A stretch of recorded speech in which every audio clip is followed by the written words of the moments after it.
감정이라는 것은 우리가 생각하는 것과 달리 아주 정확한 정보를 담고 있을 가능성이 매우 높다라는 겁니다. 감정은 이 파발이나 이 택배 아저씨 같은 겁니다. 꼭 전달해야 될 게 있어서 왔어요. 그래서 받아줄 때까지 안 갑니다. 수령을 해야 됩니다. 반드시. 그렇지 않으면 택배 아저씨 경비실 맡겨놓거나 경비 아저씨가 찾아가라고 계속 연락 오죠. 아니면 우체국에서 온 경우에는 몇 시에 다시 재방문하겠습니다. 계속 안 받아주면 우체국 와서 찾아가세요 라고 하잖아요. 수령하는 것만이 이 고리를 끊을 수 있는 길입니다. 자, 파발 같은 경우에도요. 이 사람이 전쟁터에서 온 전령이라고 가정해 보겠습니다.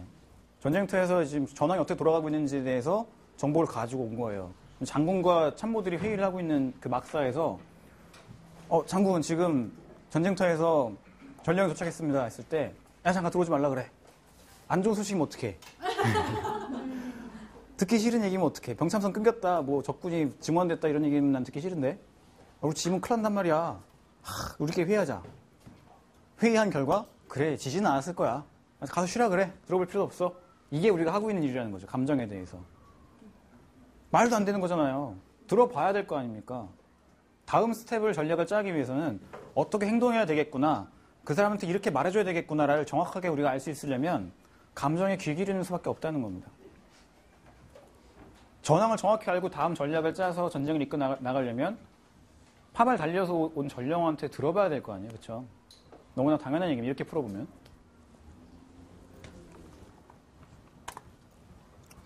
네, 뭐 엄마가 밥 먹으라 그랬을 때 곱게 나오면 좋은데 안 나오면 이제 이렇게 되잖아요. 네. 네. 저희 어머니도 이제 제가 어릴 때 밥 먹으러 바로 안 나오면은 빨리 안 나와! 맨날 이러셨던 기억이 나요. 네. 아버지께서도 이제 제가 밥 먹으면서 밥 먹는 동안 TV 보는 동 계속 하고 있으면은 안 그러면 TV 끈다. 그래서 네 하고서 먹는 거 하면서 계속 만화 보고 있으면 이제 TV를 꺼버리시거나 아니면 먹지 마 하고 밥그릇 뺏어버리시거나 그랬거든요. 그런 것처럼 우리 마음도 처음에 말했을 때 그냥 들어주면 곱게 갈 거를 안 만나주면 나중에 세게 온다는 거예요. 우울 같은 경우에도 처음에 우울이 가볍게 왔을 때 우울하구나 내가 지금. 우울함이 왔으니까 우울함을 만나줘야지. 느껴야지. 그래서 좀 우울할 수 있도록 허락해주는 게 아니라 내가 지금 우울할 때가 아닌데 이깟일로 내가 우울해할 필요가 없잖아. 이런 식으로 어떤 강압적인 목소리로 우울을 걷어차버려요. 그러면 아까 말씀드린 것처럼 우울이 비빌 때는 나밖에 없어요. 앵길 때는 나밖에 없는데 내가 우울을 안 만나줘 버리게 되면 우울이 엄청 우울하겠죠. 네. 그래서 우울증 걸리는 겁니다. 우울이 왔을 때 우울하구나 받아주면 아무 문제 없어요. 그냥 잠깐 우울하고 말아요. 우울한 것도 나름 맛이 있거든요. 슬픔을 즐겨본 적 있으신가요 혹시? 네, 슬픔도 맛이 있거든요. 슬픔을 제대로 딱 안았을 때는요. 제가 경험한 바로는 슬픔은 되게 어떤 막 충만하게 차오르는 것 같은 느낌을 줬던 것 같아요. 그건 오직 슬픔을 통해서만 경험할 수 있는 행복입니다. 슬픔으로만 경험할 수 있는. 사람들이 이걸 좋아합니다. 증거를 말씀드려볼까요? 슬픈 영화 보러 가서 영화 돈 내고 가서 보잖아요. 또 울다 나오잖아요. 슬픔을 우리는 소비하고 즐길 수 있는 존재들입니다. 경우에만. 내일인 경우에는 너무 진지하기 때문에 슬픔을 받아들이지 않으려고 하죠. 근데 진실은 내일이건 남의 일이건 슬픔이라는 감정은 받아들일 수 있다. 우리가 충분히 경험할 수 있다라는 거죠. 무서운 일 안 벌어지게 하려고 막 보험도 들고 뭐 2중 3중으로 준비해놓고 막 다 하지만 공포를 즐기는 성향도 있어요. 우리한테는. 공포 영화 보러 가고요. 스릴 영화 보러 가잖아요. 돈 내고 그것도 자기 시간 따로 빼가지고. 그런 정서를 경험해도 충분히 안전할 만큼 인간은 잘 만들어진 존재라는 거죠. 만들어진 건지 누가 만든 건지는 모르겠지만 아무튼 그런 것 같습니다. 자, 마음이 바라는 건 이거라는 거예요. 그냥 토달지 않고 너 지금 그렇구나 라는 거에 눈 맞춰주는 거 혹은 손을 내밀어 주는 거 아니면 귀 기울여 들어주는 거 아주 심플한 거밖에는 원하는 게 없어요. 마음의 소망은 딱 한 가지입니다. 내가 여기에 이 형태 그대로 존재한다는 것을 알아달라. 이거 외에는 아무것도 없습니다. 정말로요. 근데 우리가 오해하고 있는 거예요. 마음의 소망을 이루기 위해서는 돈을 많이 벌어야 될 것 같다. 마음의 소망을 이루기 위해서는 승진해야 될 것 같다. 혹은 뭐 내 자식이 어떻게 돼야 될 것 같다. 주변 사람들 난 이렇게 대해줘야 될 것 같다. 라는 어떤 현실적인 목표들을 세워놓고 그것들이 이루어지면 마음들이 쉴 수 있으리라. 만족하고 쉴 수 있으리라고 가정하고 있는데요. 그거는 이제 우리 생각이고요. 마음들은 그런 데 관심이 없습니다. 마음은 자기가 그렇다는 것을 알아주는 거에만 관심이 있습니다. 공감 말이 많이 있습니다만 진짜 공감이 이루어지는 경우를 보기가 좀 힘들어서 좀 안타깝습니다. 예를 들면 이런단 말이죠. 어떤 사람이 되게 힘들어하고 있어요. 안 좋은 일이 있어서 힘들어하고 있을 때 옆에서 위로해 줄 때 이렇게 위로합니다. 아유, 지나갈 거야. 다 그렇게 사는 거야. 라든가 뭐 또 무슨 말이 있죠? 극간일로 무너질 사람 아니잖아. 너 강한 사람이잖아. 라든가 이런 사람 한술 더 뜨는 사람 있어요. 나는 그보다 더 심한 일도 겪었어. 얘. 그 공감이 전혀 아니거든요. 또 이런 경우도 있습니다. 그 힘든 얘기를 듣고 같이 하염없이 울면서 같이 그 감정에 휩쓸려서 가라앉아 있는 경우도 있어요. 그거는 공감처럼 보입니다. 유사하게 공감처럼 보이지만 실제로는 공감이 아니라 같이 빙의되어 있는 거예요. 위로가 안 됩니다, 별로. 같이 거기에 쓰여가지고 거기에 약간 넋이 나가 있는 거예요. 감정 속에 잠겨 있는 거죠. 감정을 바라봐 주는 게 아니라. 그래서 뭐 조금 그래도 나랑 같이 울어주는 사람이 있으니까 낫긴 한데 근본적으로 이게 공감으로 와닿지 않기 때문에 큰 도움은 안 됩니다. 상가에 갔을 때 네. 돌아가신 분이 이제 저희 친정아버지랑 동갑이라는 분에서 난 아직 아버지 이럴 만한 나이가 아니라고 생각하는데 친구도 그러고 있어요. 그럼 가서 할 말이 없거든요. 네. 근데 지금 공감을 해줘야 된다는 건 그거는 알고 있는데 그 사람한테 그게 큰 위로일 거라는 건 아는데 사실 방법은 모르거든요. 빙의가 되면 안 된다고 그러시니까 어느 정도가 지금 빙의는 안 되고 공감이라고 할 수 있을까요? 그 상가에서의 지금 또 상황이 네. 그 제가 이제 표현을 하다 보니까 저도 모르게 어떤 전제를 전달하고 있는 것 같은데요. 뭐냐면 빙의가 되면 안 된다. 공감을 못하면 안 된다라는 전제가 깔려서 전달되는 것 같아요. 근데 엄밀히 이야기를 다시 드리자면 그러면 안 된다는 것은 아니고요. 그래도 됩니다. 왜냐하면 그게 벌어지고 있는 일이기 때문에 현실에서 벌어지고 있는 일들에 대해서 안 된다고 해봤자 소용이 없거든요. 그래서 되고 안 되고 옳고 그르고가 있는 게 아니라 감정이 씌어가지고 있거나 혹은 공감 안 해주고 있으면 우리가 원치 않는 일이 벌어진다는 게 그냥 사실인 거니까 그렇다는 걸 확인하고 그러면 원하는 걸 하려면 어떻게 해야 되는가로 우리가 좀 약간 좀 쿨하게 옮겨가는 거를 저는 이제 얘기하고 싶은 거라는 게 문득 생각이 나서 말씀드려봤고요. 그럼 이제 질문 주신 거에 대해 답변 드려보자면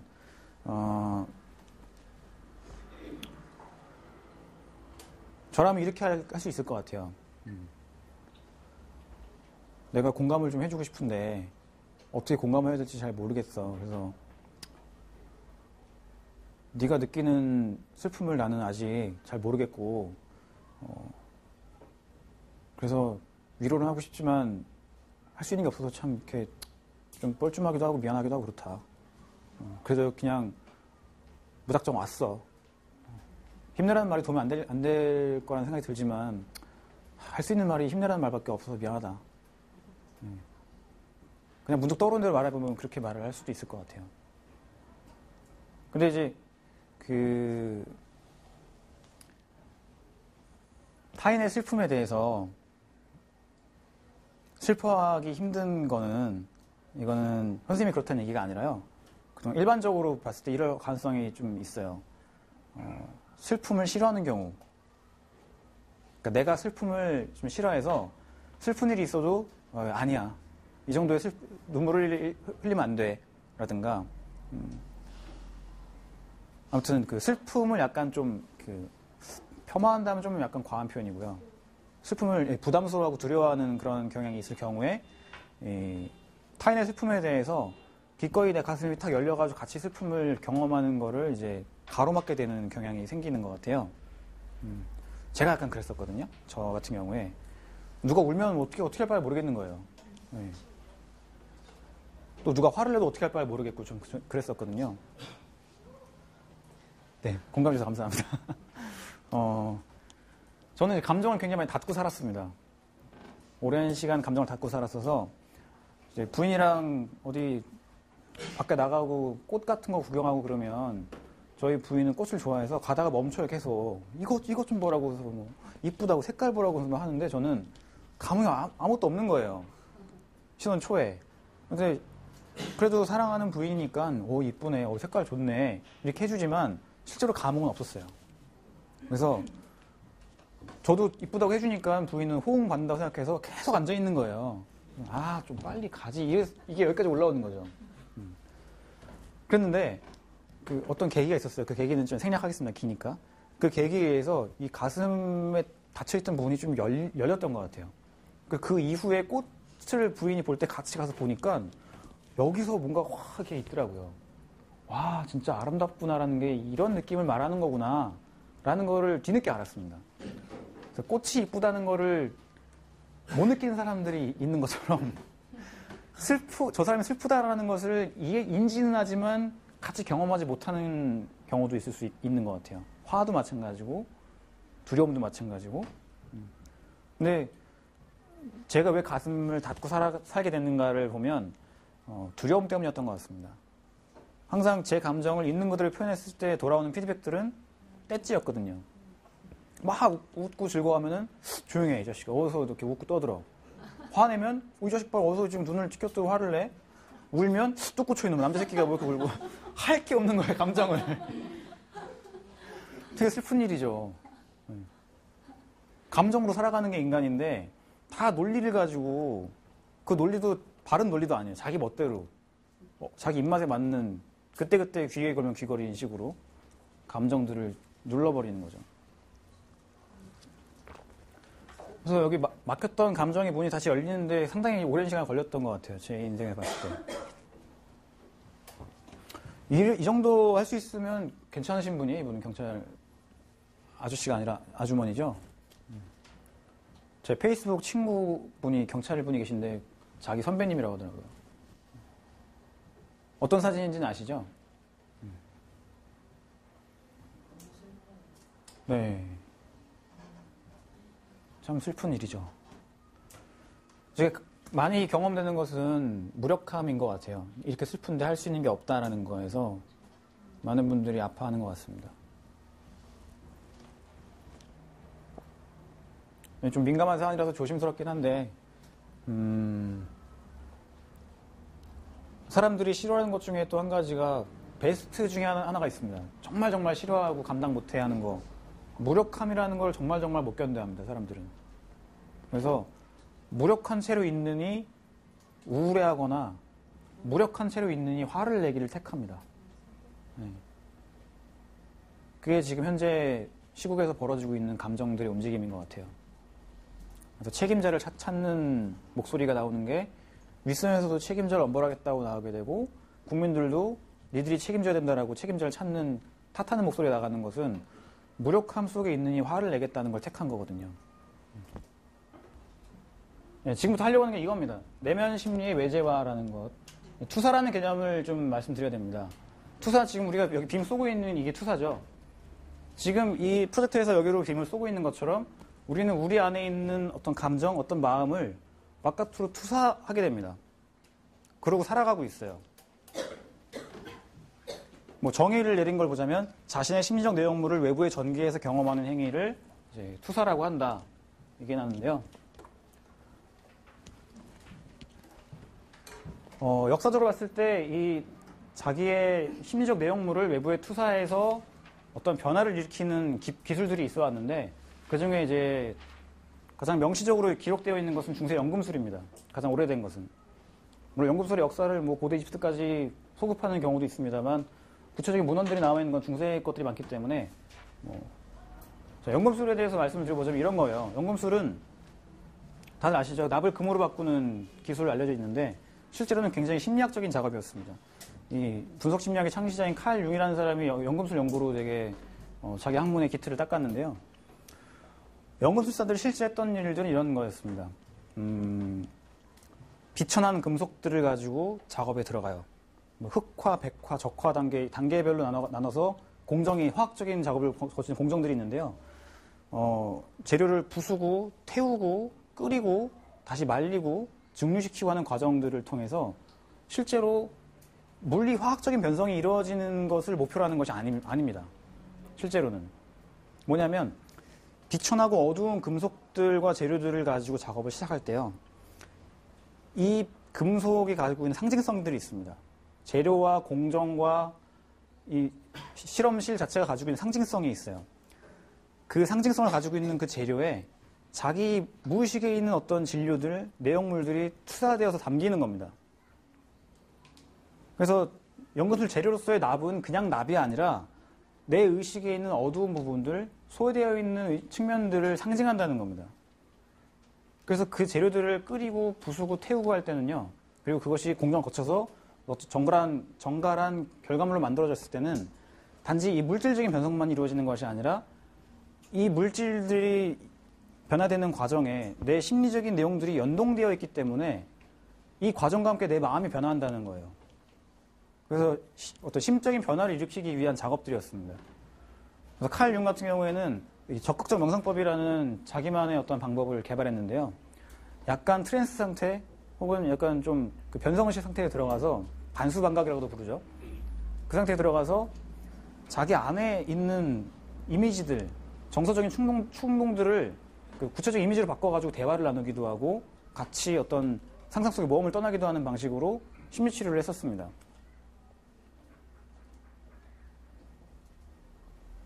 꿈 분석도 똑같은 겁니다. 내 안에 무의식 안에 소외되어 있거나 이제 간과되어 있는 측면들이 꿈속의 어떤 구체적 인물들과 사건들의 그 상징적인 사건들과 인물들에 배당되는 겁니다. 투사되는 겁니다. 드리자면 어떤 감정들을 대하는 그 가장 두드러진 태도는 뭐냐면 이 관리자 같은 마음입니다.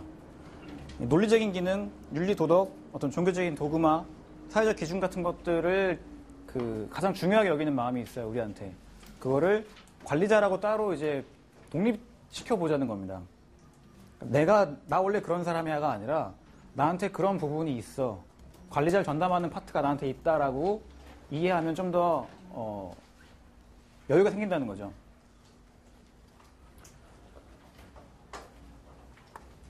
그 다음에 이제 유배자라는 파트가 있습니다.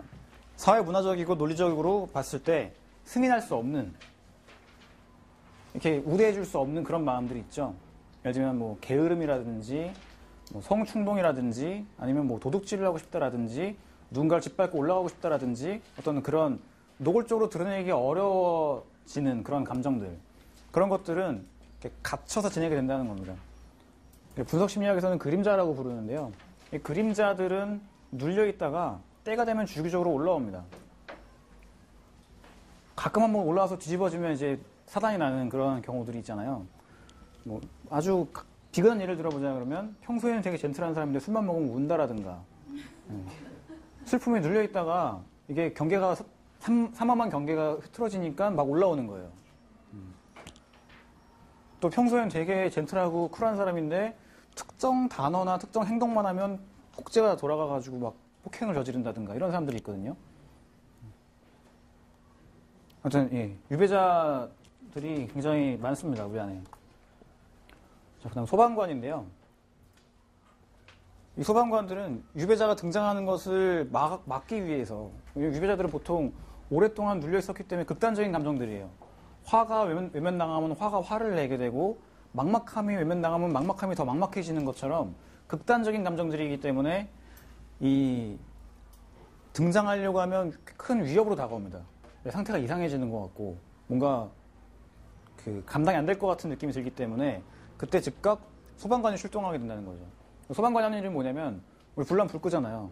근데 이 소방관 호수에서 뭐가 나가냐면 설탕, 단 거, 아니면 뭐 드라마, 영화, 담배, 술, 그런 이 즉각적으로 몰두해서 우리의 그 관심을 뺏어버릴 수 있는 것들 있죠.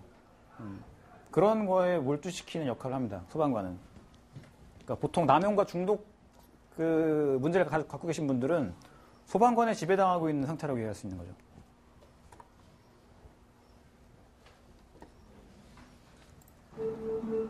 내일 하자, 내일 하자. 잠시만요.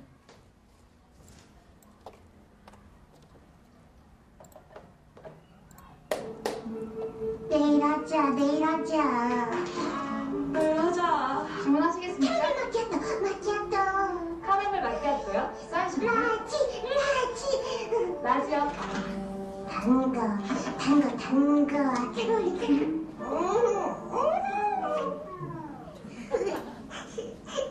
당신의 비만 우리에게 맡기세요. 비만 하나 꽉 잡았다. 365MC. 이게 소방관의 예제를 잘 보여주는 동영상이라서 한번 가져와 봤습니다. 지금 한 것처럼 지방 그냥 떼어버리는 방식으로 가게 되면 문제의 근원을 해결한 게 아닙니다. 이 보통 많이 먹는 사람들의 얘기를 들어보면요. 울적하거나 뭔가 감정이 헝클어지려고 할 때 먹어요. 그래서 그걸 잠재우는 겁니다. 관심을 딴 데로 돌려버려서. 학생들 게임하는 것도 비슷합니다. 뭐 되게 비참한 기분이나 혹은 되게 막 쫓기는 그런 기분 상태에 머무르는 것이 고통스럽기 때문에 뭔가 잊을 수 있는 다른 데로 가버리는 거거든요. 소방관이 작동하고 있는 겁니다. 근데 지금 이 지방 흡입 쫙 해버려가지고 빼버린다고 해서 이 사람이 갖고 있는 그 쫓기는 그 감정이 사라진 게 아니거든요. 그래서 쫓기는 거를 해결하기 위해서 또 다시 먹든가 아니면 다른 콘텐츠를 개발해야 되는 겁니다. 빠져들 수 있는 다른 어떤 콘텐츠를. 그러니까 아이들한테 게임 못하게 하게 되면 게임을 뺏은 대가로 그 아픈 감정을 좀 봐주든가 아니면 다른 대체물을 주든가 하는 식으로 가야 되는 거죠. 등가 교환입니다. 근데 우리 사회에 만연해 있는 대응법을 지금 되게 잘 보여주고 있는 것 같아서 저한테는 이게 유머러스한 동영상이지만 되게 아프기도 하는 거죠. 그냥 잘라내버리는 거예요, 그냥. 마지막 수호자 역할을 하고 있는 인격도 있습니다. 우리 내면의 인격들 중에서 심리적인, 물리적인 위협으로부터 무조건 자기를 지키려고 하는 그런 어떤 기능이 있어요. 얘는 생존과 관련된 거기 때문에 굉장히 무조건적입니다. 아주 지배력이 세요. 그래서 필요 이상에 이 사람이 이렇게까지 화날 일이 아닌데 되게 무섭게 화를 낸다든가 할 경우에는 그 사람의 어떤 개인적인 역사 속에서 큰 위협으로 다가오거나 큰 손해로 다가오는 상황에 준한다고 느껴질 때 자동으로 얘가 등장하는 겁니다. 그럼 이런 사람들 같은 경우에 이 터미네이터가 등장해가지고 팍 한 다음에 그 상황 지나가잖아요? 그러면 되게 후회해요. 자기가 그런 게 아니거든요. 수호자가 등장해서 탁 지켜주고 들어간 거거든요. 자, 그러면 이제 A를 의인화시켜 놓은 다음에 A를 바라볼 때 일어나는 마음을 확인하게 되는데요. 이때 보통 대개의 경우에 어떻게 가냐면 아우 쟤는 왜 저래? 저런 거 마음에 안 드는지 고치면 안 되나? 꼴도 보기 싫다. 혹은 아 답답해 죽겠다. 이런 느낌으로 가는 경우들이 많아요. 쟤는 저게 문제고 저게 문제고 근데 그게 바로 이 A를 볼 때 일어나는 마음이 관리자 마음인 경우들이 대부분입니다. 거의 10중 8구 그래요. 관리자는 지적질하고 관리하고 바꾸기를 원하는 마음이거든요. 그래서 관리자 마음을 의인화를 시켜줘요. 그 다음에 A도 B도 아닌 상태에서 그 마음들이라는 건 A, B가 되겠죠. 얘네들을 바라보면 관점이 달라집니다. 왜냐면요. 우리가 보통 A를 바라볼 때는 그동안 B의 관점에서, 관리자 관점에서 A를 바라봤던 거거든요. 얘는 문제로 볼 수밖에 없어요. 관리자가 갖고 있는 기준은 아주 팍팍하기 때문에.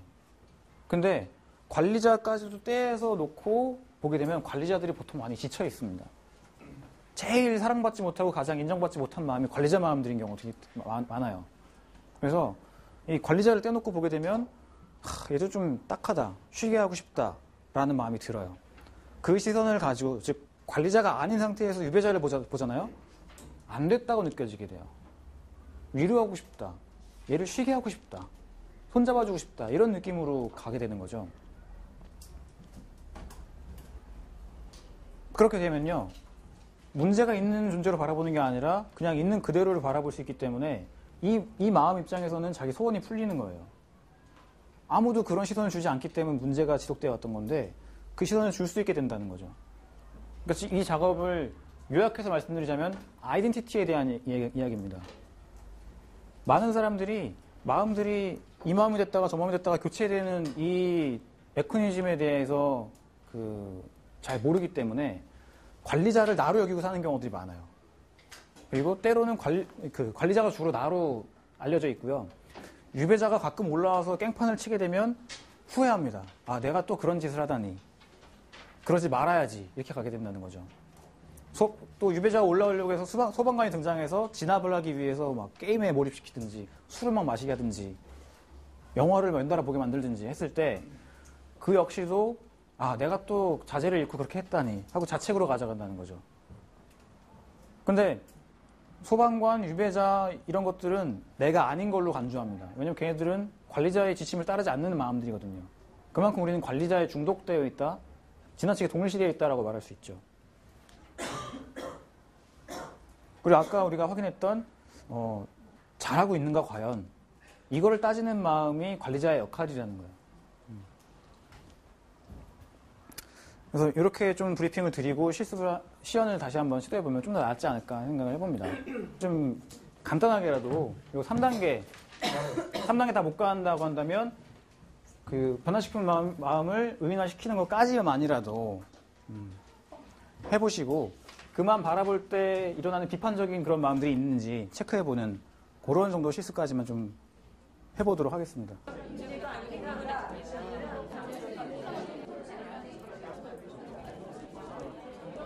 경청해 주시고 함께 해주셔서 감사했습니다. 그러면 저는 여기까지 하고 내려가도록 하겠습니다. 모든 마음 연구소의 김덕성이었습니다. 감사합니다.